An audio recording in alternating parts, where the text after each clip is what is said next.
This is awesome. This is every sort of thing you could ever imagine inside here. Hi, I'm Joe, and welcome to MotorCity Boat Works. Let's get to work. If you're new to the channel, I want to welcome you. If you're one of our returning subscribers, I want to say, hey, we've got something really special today. I've traveled about an hour from the Boat Works to one of my favorite boat shops.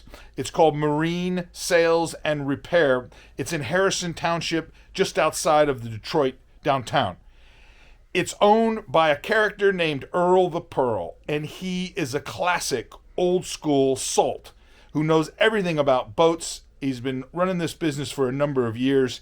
I personally have restored several boats from parts that I got from Earl the Pearl, and I've come here today to kind of show you the shop. Maybe we'll get to talk to Earl, and we'll see what's going on. My name is Earl. I've been here in business for over 55 years. We have scrapped over 5,000 boats, so we got new, used, and abused parts. And we're kind of a legend in this marine business. We sell parts all over the world. Can I ask you, how old are you? Today, I'm 77. 77. Are you going to retire? Probably not. Probably not, right? Did you start this business? Yes. And how did you get started? Unemployment. Really? Yeah. You weren't doing anything else, so you said, I'm going to start a boat business. Well, I went in the service. I got shot. I was in the hospital 90 days in Vietnam and stuff. My dad got killed in Detroit in an automobile accident. So I got reassigned to Selfridge, which is, half a mile away from here. Right, Selfridge Air Force Base, yeah. So I began working on boats and just opened up my own boat business when I got out of the service. Uh-huh. And then that led to the shop here? Oh yeah, so many years and thousands of boat parts did, and we have scrapped over 5,000 boats. Like I said, that's a lot of boats to do. Yeah. How big is this building right here? The building you're in right now is 14,000 square feet. I have another building, 10,000 square feet. We got 7 semi-load parts. It's marine parts. And we have a yard full of engines and hardware and stuff. Marine Sales and Repair has a special place in my heart. Before I retired, back when I had a day job, there were many times that I snuck away for an extended lunch and I wandered the aisles of Earl's shop looking at all of the treasure. It made me think about I could be working on my boat, and it was kind of like a refuge, a break during the day. And then a couple years ago, I started hearing rumors that Earl was thinking about selling the shop. He was getting older, and it was time for new blood to take over. I talked to him several times about the shop, what it takes to run it, and how the business is structured, and how he makes his living. I had this dream of owning my own boat shop. What would it be like to come to Marine Sales every day and be working amongst all the parts? I've been to Earl's shop many times over the last 8 years, sourcing parts for various boat restoration projects. It can be a little intimidating if you don't know what you're doing or what you're looking for. But Earl has a gentle demeanor, and it's kind of like he's tolerating you while you're looking around his shop. He keeps a keen eye on the front door. He tells me that people often shoplift because they feel like he won't miss all the items and goodies on the shelves. All through this visit, people are coming in and out of the shop with weird and obscure requests for parts, for items and engines that I've never even heard of. Earl takes a moment for every single customer. Good morning. I'm calling about some Hercules Model H parts. Oh, that's early. 36. Yep. What do you need for it? Biggest thing I need is a head gasket. We should have one. Do you? Yep. And a manifold gasket if that's still available. I would have one. Let's talk to the right people. They're getting scarce. Oh, everything's getting scarce. What about the ant?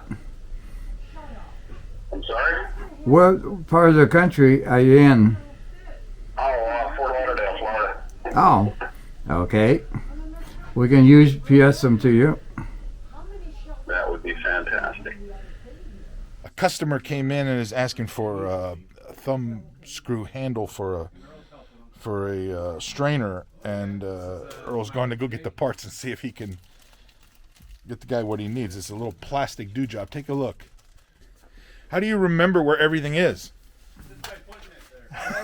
Everything's in department. So you put it there so you remember where it is. Yeah, well, Do you ever forget where you put something?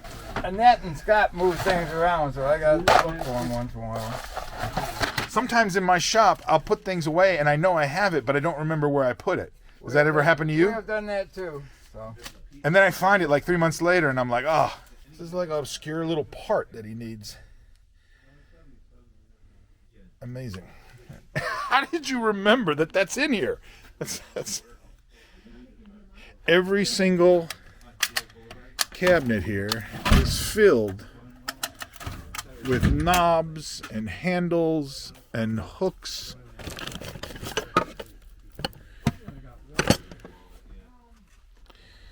I just love it because there's so much stuff in here. Everything you thought you'd ever need. His staff of 2 employees can be as equally salty. What are you gonna? And who are you? Am I on? Yeah. Which it's not live. I'll edit I'm it later. Annette, and I've worked for Earl for 31 years. And I've asked you And several. It's been such a pleasure. I've asked you several times. Every time I come in here, I think I've asked you, "Is this your wife?" You're right. Is this your wife? And you say, "No, that's not my wife." And you're not his wife. I am not. You're just one of his employees. It does say that I'm the boss, and that's true. Right. How long have you been with the company? 31 years. 31 years. Is there anybody who's been here from the very beginning other than you? No, I'm the. You're the only one. You're the only one. But you've got one employee, 31 years. You've got Scott, who's 29 years. You got anybody else who works for you? That's just it. Just the 3 of you. They didn't make it because they couldn't put up with him. You should have a TV show. Right, you're separate. And you were saying that he's never been married, but he needs someone to keep him kind of organized and in line. Exactly. I hear you. Exactly. It makes total sense. All right. Head gasket. Yes. Okay, that's all you need to know, Earl? No, he has the gasket number. I can't hear him. We have to look up the price. So. Okay, you have a number for one of the gaskets? Yeah, the head gasket is a Victor 1838 18. So I asked you this before. You and I talked a number of years ago, and I had asked you, where do you get all these parts from? Some of them come from boats that you break down, right? Yes. And some of them come from where? Well, we get parts from many different locations. The main part we get is from scrapping boats. It's a big job to do, hard to get rid of the hulls and stuff. Earl proudly says that sometimes he goes dumpster diving, and he's been known to find all sorts of amazing things in a dumpster or thrown out in the garbage. A lot of the parts are new old stock. When a company goes out of business or a marine shop goes bankrupt, Earl says he's been first in line to buy up all the inventory and add it to his own. Marine Sales and Repair has become known as an expert in old Chris Craft parts and gasoline inboard engines. All of these are Chris Craft gasket sets. For what years? 80s, 70s? Late 90s. Late 90s. 70s up to 90s. Look at this thing. Wow. Original Chris Craft. There's the part number. On the That's bottom. extraordinary. New old stock that's classic Chris Craft. Yeah. It's priceless. I probably cleaned this up, I don't know, 10 years ago. If you've been watching my channel and seen some of the live streams, you know that I've been experimenting with different pieces of teak trim so I can trim out some of the interior of my pocket trawler. And I've come to Marine Sales and Repair today to pick up some teak lumber. Earl the Pearl is my teak guy. Somewhere inside this boat shop is the teak that I need. Earl has agreed to take me on a tour of the inside of this treasure house. So this got sail track and stuff like that. I have bought some sail track from you before. Yeah, well, see it better here. Spent a couple of days straightening up this. We got gas tank, holding tank. You actually did you made one of the struts that a couple of struts that I used for my bowsprit, and somebody in your shop did that. It's probably Scott.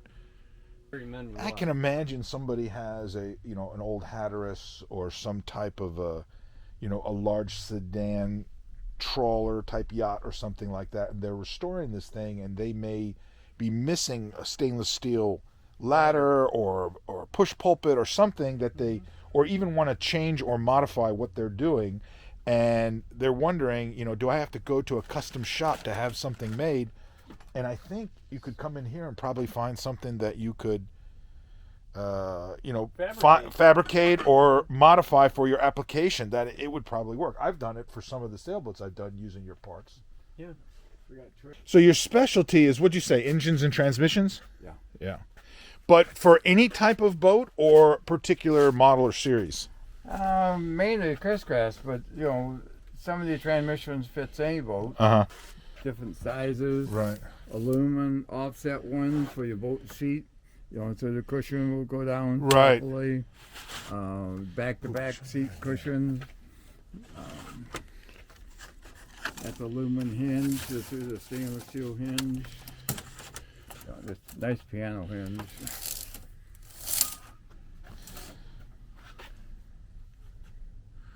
What's the most unusual thing that you have in your inventory? Oh, there's many. It'd be hard to pick out the most unusual. Anything that's the most exotic? We'll find one before we over. Yeah? Get done with. This is for center console for right. the back of the seat, so you hang on to it. It's brand new. It's like a bolster seat brace. The bow rails and stuff up there on the top. Look at that. Look at The this. fire department don't like this building. They said they got too much in it. I can imagine. I said, well, don't let it burn then. That's why I'm trying to get all the boxes out of here. What I need is some teak trim and maybe 1 inch wide, 1/4 inch thick or more. I might plane it down, so it may not matter what it is. Seat faces, pedal stills all the way to the top. From here down on the top shelf, there's over 5,000 different stern lights. From here down, there's over 5,000 different stern lights in all these boxes here. Yes. Good Lord. And bow lights are all in this area. So I've been here several times to Earl's place, and each time he takes me in kind of a different building. I thought we had seen everything, but now he's taking me inside. He's actually got a metal shop in here where they do some light welding and some fabrication and stuff with the stainless steel. It's really quite extraordinary. On the left, these are all, from one end to the other, is all stainless steel hose clamps. Gauges. All kinds of different gauges, just thousands of them. Huh. So you have a boat and you need a new gauge, but you don't want to buy a brand new gauge because it doesn't match anything that you have. It's too modern. This is where you get that sort of quasi-vintage gauge. During my tour of marine sales and repair, I kept asking Earl and his employees and various people I met, why do they call him Earl the Pearl? Every single person gave the same answer: because he's such a gem. I didn't really know if this was some sort of shameless self-promotion. Was everybody in on the gag? But very soon, I would find out. My search for the teak lumber was waylaid when Earl confided in me that he had a prior appointment with another retired friend. They were going to lunch. He asked me if I would give him a ride to the diner. His semi-retired friend turned out to be his accountant. He only has one customer, and that's Earl. All right, I'm in the car. I got Earl with me. I came here just to interview Earl and do an episode on his amazing shop, and he's invited me to lunch. So now we're going to lunch. Well, after 50 years, how many years did you say? 50 years you've been doing this? 55 years. 55 years of doing this. Do you have any advice for someone who's gonna get into the marine business, own a boat shop? Well, like any other marine business, how do you end up with $1 million in the boat business? Right. You start with 5. Yeah. River. Do you ever, I'm gonna ask you a personal question. You don't have to answer if you don't want to, but do you ever get discouraged and feel like, man, I wish I wasn't doing this. I wish I was retired on the beach somewhere doing something else, with my life? I think we're right here at the flashlight. Not really. I mean, I don't think I really ever had a bad day in the marine business. I mean, I have had frustrations. Everybody does. But to say I'm throwing my hands up and walking away, no. I've never been, that unhappy with the business. What do you think made you successful all these years? The old-fashioned working for a living. Yeah. I had Just to hard work. Yeah. My dad told me I could work anytime I wanted, so long I worked a half a day. Uh-huh. And he didn't care which 12 hours that was. During our time together, Earl told me a little bit about his life. He agreed that I could go ahead and tell his story. He had a very difficult childhood. He was born with his eyes closed. They had to be surgically opened. And over the years, he's had numerous eye surgeries to try and resolve various health issues. His handicap as a child really affected the way that he was raised and educated, and his parents had a difficult life. Earl confided that everything he had in some way came from marine sales and repair. From this business, he had become a millionaire. Years ago, he decided he wanted to give something back. And even though he didn't have any children, he didn't really like children, and he definitely didn't like old people, he opened an elder care center and later donated millions of dollars to have a hospital built. Earl is known locally for his philanthropy. He's known all over Clinton and Harrison Townships. You'll see his name on a variety of properties, playing fields. Not bad for a junkman is how Earl ended his story. This is Earl the Pearl. Earl, I gotta be honest with you. If I worked here, I think my OCD would get the better of me, and I'd probably freak out because my shop is really clean and very organized. And this would I'd probably lay awake at night having nightmares about how unorganized your shop is. From here down to... MotorCity Boat Works is now on Patreon. If you enjoyed this episode, please consider supporting the channel.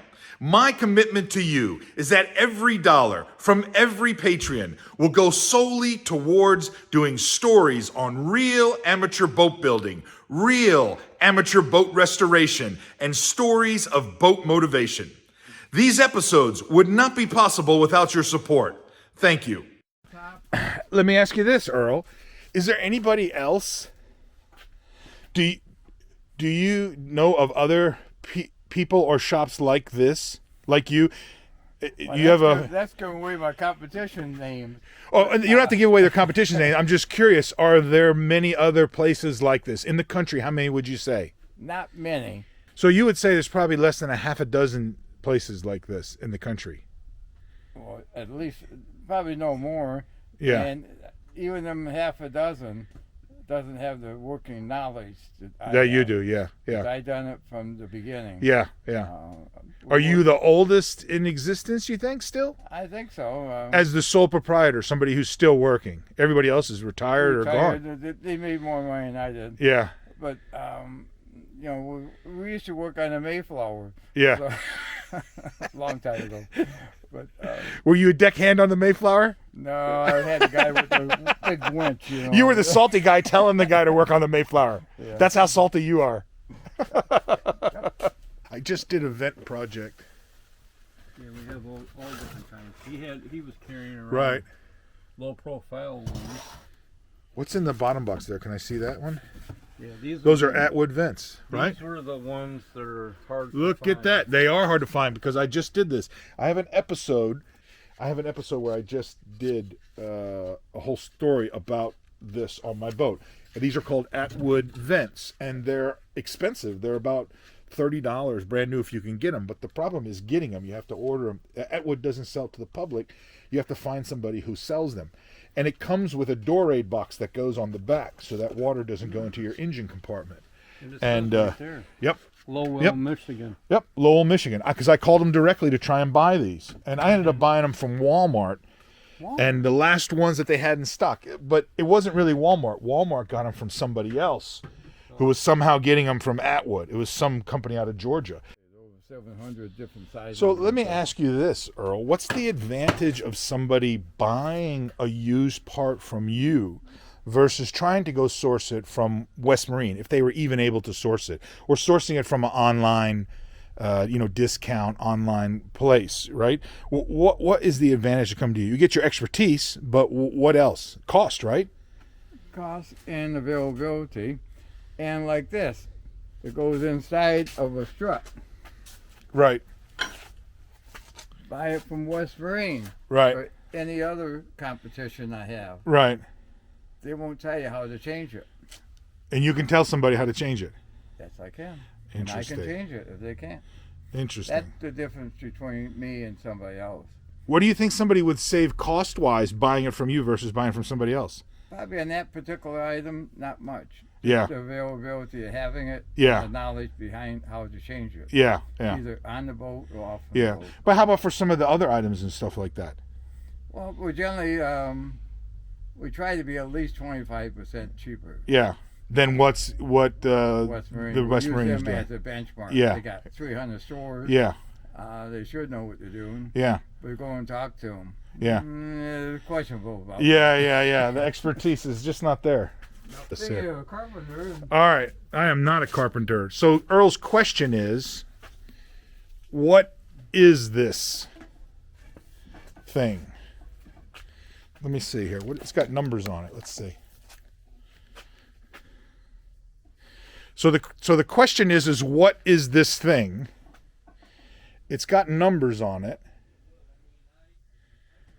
I'm going to guess it's for sizing some type of a bushing or pipe or something. Kind of like you would a woman's piece of jewelry, like a ring sizer. something like that. I'm a dumpster diver. Yeah, So I went and found it. yeah. What it is for measuring the inside diameter of a Hose. hose. Huh. Because, some hoses, like this one, got wire in it, but they Right. get bent out of shape. Right, So how do you measure that? right. So you force it down on here, and then that tells you basically what the size is. Huh.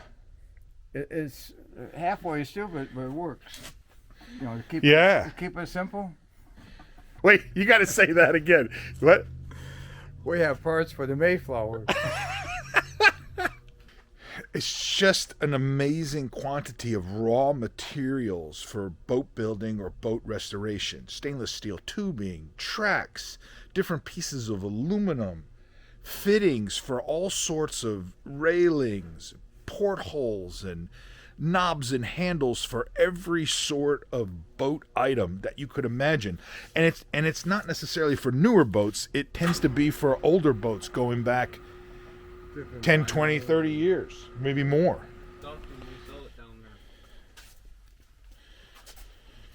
Oil coolers for transmissions.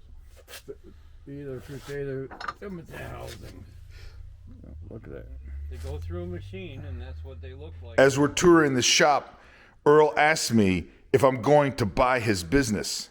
I tell him not a day goes by that I don't think about buying his business.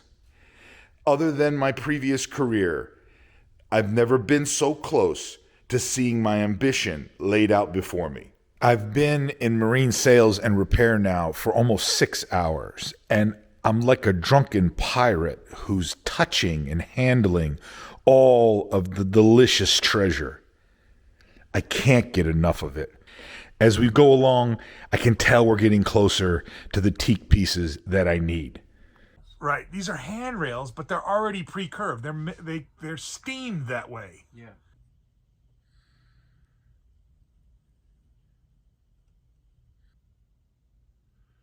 So here's something, this is something very unusual that you probably would not find in a lot of places. But what we have here is all sorts of louvered doors, primarily for sailboats. And Scott was telling me that they're actually tapered. They're narrower at the top and wider at the bottom. And they're for old sailboats, and they're all teak. And this is something that would take you forever to try and make by yourself. Pretty much. I just want to tell you, Earl, it's been an amazing day. I came in here for the sole purpose of buying a couple pieces of teak and a little tiny scupper cap, and I ended up spending almost the whole day with you. You took me to lunch. I met your accountant. We had a fantastic time, and believe me, it's been a real pleasure. And Good. I just I'm want to glad you thank came. you. I had a nice really, day. I enjoy it here. Listen, thank you so much. Let me shake your hand, and we'll see you again next time. Okay. All right, and you have a great day. Thanks so much, Annette. We'll see you. Thank Bye-bye. you. What an extraordinary boat shop. And I think you'll agree, Earl the Pearl is an extraordinary guy. If you like this episode, would you do me a favor? Would you leave a comment below for Earl? Let him know how much his boat shop and this story means to your boat motivation. Earl has confided in me that it's time for him to sell his boat shop. And while it's not the opportunity for me, perhaps there's someone else out there who's dreaming of owning their own boat shop. If you're interested, or if you need to contact Marine Sales and Repair for a part or some rare item for your boat restoration, I'll leave a link in the episode description and you can contact the shop directly. I want to thank you for stopping by. We'll see you next time in the Werks. Stay motivated. If you like these videos, please hit the subscribe button. These videos would not be possible without your support. If you have a project that you think would be interesting and you want the boat detective to kind of check it out, let me know. Drop me a line. You can leave a comment below. You can communicate with me through the MotorCity Boat Works website, or you can find my email on the homepage of my YouTube channel.